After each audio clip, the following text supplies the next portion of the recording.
Rentrée universitaire 2024-2025 au Bénin. Une effectivité à l'école polytechnique universitaire des métiers d'avenir EPEMA Le Phénicis à Akonaboué dans le 5e arrondissement de la ville de Porto-Novo ce lundi 21 octobre 2024, 9h00. Démarrage des cours avec pour thème étudier à l'université avec succès. Je suis venu pour les entretenir sur les aptitudes à donner, les considérations qu'il faut prendre en compte, l'aptitude qu'il faut avoir, comment on se comporte à l'université, qui est fondamentalement la manière de se conduire qui est fondamentalement différente de celle attendue d'un élève. Donc, en tant que tel étudiant, qu'est-ce qu'il faut faire, quelle est l'ambition qui doit guider leur pas, comment faire pour réussir leur formation professionnelle et la vie professionnelle aussi. La vocation des études universitaires est différente de la vocation secondaire. La particularité ici, maintenant, c'est de pouvoir permettre aux étudiants qui ont déjà des connaissances techniques, bien sûr, de savoir qu'ils sont venus, mais l'ambition qu'il faut avoir n'est pas forcément ce qu'il y avait au secondaire, mais de voir l'ambition maintenant qui doit permettre d'avoir une connaissance plus poussée et une aptitude à s'insérer de façon plus aisée dans la vie professionnelle. Le métier, le secteur dans lequel je trouve, qui est le secteur secondaire industriel, est déjà un secteur très important pour l'économie du Bénin, un secteur porteur, donc ils ont déjà cette chance-là, mais il faut savoir se conduire pour qu'à la sortie, on ait un diplôme de qualité et qu'on soit réellement demandé sur le marché du travail. Je suis en salle à Tiaïn Solé, chez nous civil, 3 ans. Bon, c'était bien, très confortable quoi.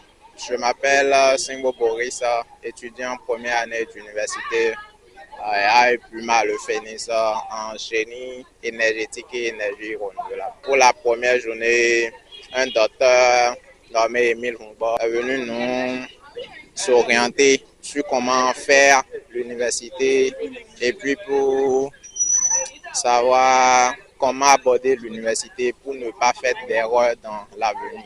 Bon, le directeur à Sogba, il est mon fils, il fut mon élève, j'ai confiance en lui.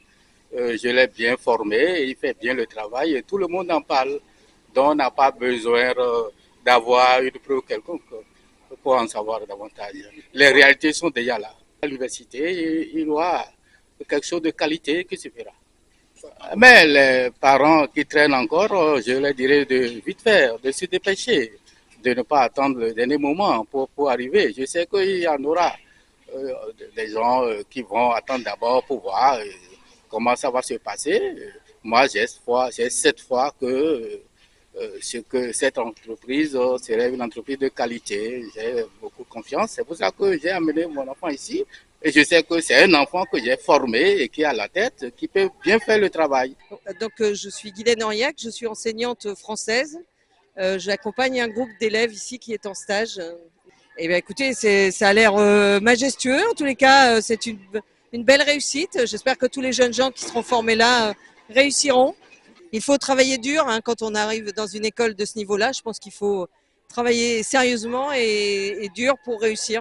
Mais je ne doute pas que les jeunes gens aient envie de réussir et pourront contribuer effectivement à l'avenir du Bénin. Fidèle à son engagement d'accompagner le gouvernement dans la réforme de l'enseignement technique et professionnel au Bénin, le fondateur de l'EPEMA, le Phénicis, rassure de sa capacité à donner les compétences élémentaires nécessaires aux étudiants afin d'obtenir un emploi efficace et d'une formation continue grâce à l'éducation permanente.